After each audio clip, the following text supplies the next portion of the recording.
Bonjour à tous, j'espère que vous allez bien. Je vous retrouve aujourd'hui pour une nouvelle vidéo dédiée aux sagas. J'ai déjà fait plusieurs vidéos sur le thème des sagas, notamment sur celles que j'ai commencées mais pas encore terminées, sur celles que je n'ai jamais lues et que je ne lirai probablement jamais. Je vous les remettrai d'ailleurs en barre d'infos. Et aujourd'hui, je vais vous parler de 3 sagas que j'ai lues et adorées et qui ont pour point commun d'être 3 sagas francophones dont, à mon sens, on n'entend pas assez parler. Vous allez le voir, il y a une saga adulte et 2 autres plus jeunesse ou young adult.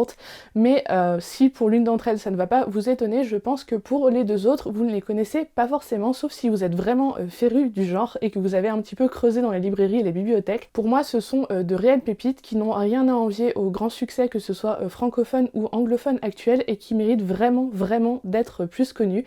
Donc on va commencer tout de suite avec la première saga, et il s'agit de la saga de fantasy adulte de cette sélection. Il s'agit de La Moira de Henry Lovenbroek. C'est une saga assez vieille au sens où elle a, je crois, une petite vingtaine d'années, quelque chose comme ça. Henry Lovenbroek, on ne le présente plus, mais on le connaît actuellement beaucoup pour ses thrillers historiques et plus forcément pour ses 2 sagas de fantasy. Et celle-là est la première. On est ici sur une saga de fantasy d'inspiration celtique. Clairement, il a repris par exemple la forme de la carte d'Irlande. Je vous la montre juste là. On est vraiment sur la forme de l'Irlande. Et donc ici, on est dans une fantasy qui tourne autour des légendes celtiques, des druides notamment, également du rapport à la nature, à la terre et aux animaux, de la construction d'un peuple qui pourrait très bien être le peuple celte et le peuple d'Irlande plus spécifiquement. En fait, on va suivre à travers ces 3 tomes, parce que je ne l'ai pas précisé, mais ici ce que j'ai c'est un intégral. On va suivre à travers ces 3 tomes tout d'abord une petite fille et ensuite on va la suivre jusqu'à l'adolescence et le début de l'âge adulte, qui va être un petit peu l'élu de ce peuple et qui va se retrouver surtout dotée de la magie des druides par des circonstances qui étaient absolument pas prévues à l'origine. C'est une très chouette saga. C'est pas forcément la plus originale dans le sens où, je vous l'ai dit, elle date un peu, donc il y a sûrement des choses qui ont été faites dans le même genre depuis, mais moi c'est comme ça que j'ai découvert Henry Lovenbroek. J'ai adoré sa plume, j'ai beaucoup aimé ses personnages et surtout son rapport à la nature et également l'utilisation qu'il a pu faire des légendes celtiques. Il y a une deuxième saga dans le même monde mais qui se passe plusieurs siècles plus tard je crois et qui s'intitule Gallica. C'est un petit peu le même genre de couverture avec un loup il me semble aussi dessus mais blanc. Si un jour j'ai l'occasion de me procurer Gallica, je le ferai avec grand plaisir. J'avais beaucoup aimé La Moira, je crois que j'avais enchaîné le tome 1 et 2, j'avais pas poussé jusqu'à enchaîner le tome 3 parce que ça faisait quand même un bon gros pavé, mais voilà, sachez que ça se lit tout seul et le tome 3 aussi je l'avais dévoré quelques mois plus tard d'une seule traite. C'est vraiment de la très grande qualité. Je le répète, pas forcément le plus original mais vraiment très chouette, et si vous avez envie surtout de l'ambiance celtique, druidique, qui peut faire un petit peu penser à un espèce de préquel de la légende arthurienne, se concentrer sur le monde de Merlin, etc. Et bien ça le fait vraiment. Et petite anecdote, il y a pas mal de noms, par exemple le nom des peuples ou le nom de certaines personnes qui sont inspirés du gaélique. On sent qu'il y a eu beaucoup de recherches derrière ce livre et c'est de la grande qualité. Donc si vous connaissez Henry Lovenbroek seulement pour ses thrillers ou si vous ne le connaissez pas, eh bien ça peut être l'occasion pour vous de tenter en fantasy adulte. Allez, on passe à la deuxième saga. Ici on est sur du young adult. Il s'agit d'une saga dont je vous ai déjà un petit peu parlé sur cette chaîne, mais je voulais vraiment la remettre en avant. Il s'agit du Royaume de Pierre d'Angle de Pascal Quivigé. On est ici sur de la fantasy francophone mais québécoise. C'est pour ça aussi que j'étais très contente de pouvoir l'inclure dans cette sélection, parce que je lis trop peu à mon sens d'auteurs québécois et donc quand je peux en mettre un en avant, eh bien j'en suis ravie. Ici on est donc sur une saga de fantasy, comme je vous l'ai dit, young adult. On va suivre le prince Thibaut. Dans le premier tome, il est capitaine d'un navire, je sais plus si c'est un navire marchand, mais bref, Thibaut c'est un aventurier, il sait qu'il est destiné un jour à régner, mais c'est pas prévu du tout pour tout de suite. Il a envie de vivre sa vie, il a envie de vivre des aventures, il a envie un petit peu de profiter du temps qui peut lui rester avant de monter sur le trône. Sauf que un jour, il est donc sur son navire avec son équipage qui sont aussi un petit peu sa deuxième famille. La nouvelle va lui arriver que son père, le roi, est mort et donc il doit rentrer chez lui sur le royaume de Pierre d'Angle, qui est une toute petite île perdue au milieu d'une mer assez froide du type la mer du Nord. C'est Pierre d'Angle en fait, c'est un petit peu un caillou battu par les vents, mais qui a la spécificité d'être neutre et donc de servir un petit peu de banque aux autres royaumes autour de cette île. C'est vraiment une île qui a un statut particulier dans ce monde. Et donc Thibaut, dans ce premier tome, on va suivre son retour à Pierre d'Angle et son arrivée à la cour, et ensuite les tomes 2, 3 et 4 se concentrent sur le règne de Thibaut. J'ai pas envie de vous en dire plus, sachez simplement que donc le premier roman et le premier tome est plutôt un roman d'aventure et les 3 autres sont plutôt des romans un petit peu qui tournent autour des intrigues de la cour, mais pas que ça, il y a également une grosse part de mystère liée à la forêt que l'on voit juste là, et liée à l'histoire de l'île. L'un des personnages principaux de cette saga, c'est Emma, qui est une jeune femme dont Thibaut va tomber éperdument amoureux et qu'il va épouser. Elle va devenir reine, sauf qu'elle aussi a un statut un peu particulier dans la mesure où à l'origine elle était esclave dans une autre île. Et donc vous vous doutez bien que épouser une esclave, ça va pas forcément plaire à tout le monde à la cour. Je veux pas vous en dire plus, mais sachez que c'est une saga absolument formidable. C'est une saga remplie d'émotions, il y a beaucoup d'humour, mais il y a aussi des passages un petit peu durs. C'est clairement de la fantaisie que l'on peut mettre entre les mains des adultes et on ne va pas s'ennuyer du tout. Il n'y a aucun travers que l'on peut retrouver d'habitude en fantasy young adult, il n'y a pas du tout de clichés. L'écriture est très élégante, très délicate, il y a beaucoup d'esprit, les personnages sont extrêmement attachants, même les méchants entre guillemets sont des personnages assez complexes pour que on les déteste, mais sans vraiment les détester. On a de la peine pour eux, vraiment, on a vraiment de la peine pour eux. J'ai adoré tout dans cette saga, que ça soit la mythologie créée autour de la forêt et de Pierre d'Angle, que ce soit les personnages, que ce soit l'écriture. J'ai lu le dernier tome à sa sortie l'année dernière, j'ai pleuré les 3/4 du roman, d'une part parce que c'était émouvant, mais d'autre part parce que la saga se terminait. Je sais que l'édition québécoise est très différente et le découpage également, mais en France, ils ont été publiés au Rouergue. Et en fait, c'est ces très belles couvertures qui m'avaient à l'origine accroché l'œil et je ne le regrette pas parce que c'est un petit peu comme la Moira, quand j'ai acheté le tome 1, je l'ai à peine fini qu'il a fallu que j'enchaîne sur le tome 2. Le tome 3 est sorti quelques mois plus tard et ensuite il a fallu que j'attende plus d'1 an pour le tome 4 et ça avait été très difficile, mais c'est une excellente saga, je vous la recommande vivement.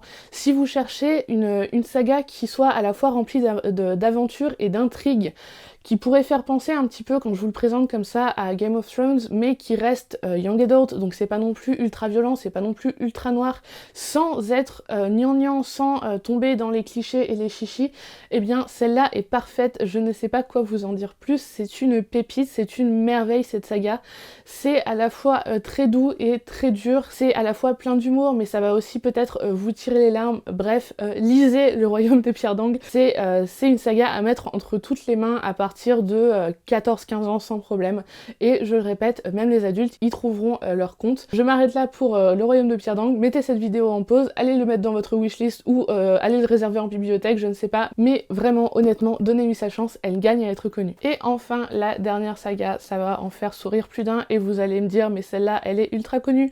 Oui, elle est très connue, mais je pense qu'elle devrait être 1000 fois plus connue, elle vaut largement, et voire bien plus que la plupart des sagas francophones et anglophones que l'on voit passer de nos jours et qui font des milliers de ventes.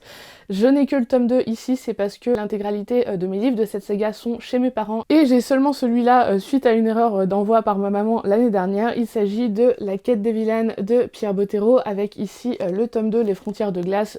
C'est un poche dans les éditions récentes, c'est parce qu'en fait à l'origine j'avais demandé à ma maman de m'envoyer les BD et il se trouve qu'elle s'est trompée, elle m'a envoyé les romans. Bref, c'est pas grave, mais donc c'est pour ça que je n'ai que celui-là à vous montrer. Moi à l'origine j'ai les grands formats, les premières éditions de chez Rajo qui datent vraiment du moment de la sortie de la saga, donc il y a bientôt 20 ans. Cette saga c'est toute ma vie, c'est mon enfance, c'est mon adolescence, c'est une partie de mon âge adulte dans la mesure où je me suis refait l'intégrale des Villanes l'année dernière et je me lis actuellement les BD au fur et à mesure que ma maman me les envoie. C'est une merveille, Pierre Bottero est un de mes auteurs préférés, je l'avais rencontré en dédicace quand j'avais 12 ans, ça avait été un moment absolument dingue pour moi. À 12 ans j'étais presque paralysée de me retrouver devant Bottero. Quand il est décédé, je me souviens que j'ai pleuré pendant plus d'1 heure. Bref, c'est tout un pan de ma vie, Villane. Et je sais que de temps en temps, cette saga refait un peu surface sur les réseaux, notamment grâce aux adaptations en BD ou quand ils sortent un petit peu ce genre de nouvelles éditions un peu plus modernes. Mais je le redirai 1000 fois sur ma chaîne, je suis convaincue qu'il n'y a pas assez de monde qui a lu Villane.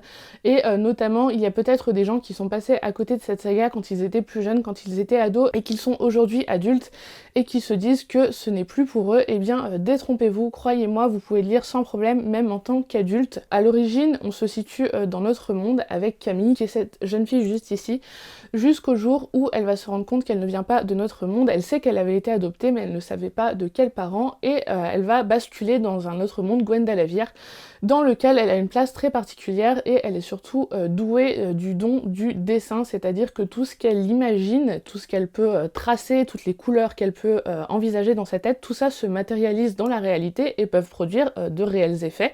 Par exemple, si elle imagine un seau d'eau, eh bien elle peut très bien renverser un véritable seau d'eau sur la tête de quelqu'un, et elle va découvrir qu'elle a un statut vraiment très particulier dans ce monde. Elle est accompagnée par Salim, qui est son meilleur ami, et ils vont se lancer dans une quête accompagnée de tout un tas d'autres personnages très hauts en couleur et très attachants.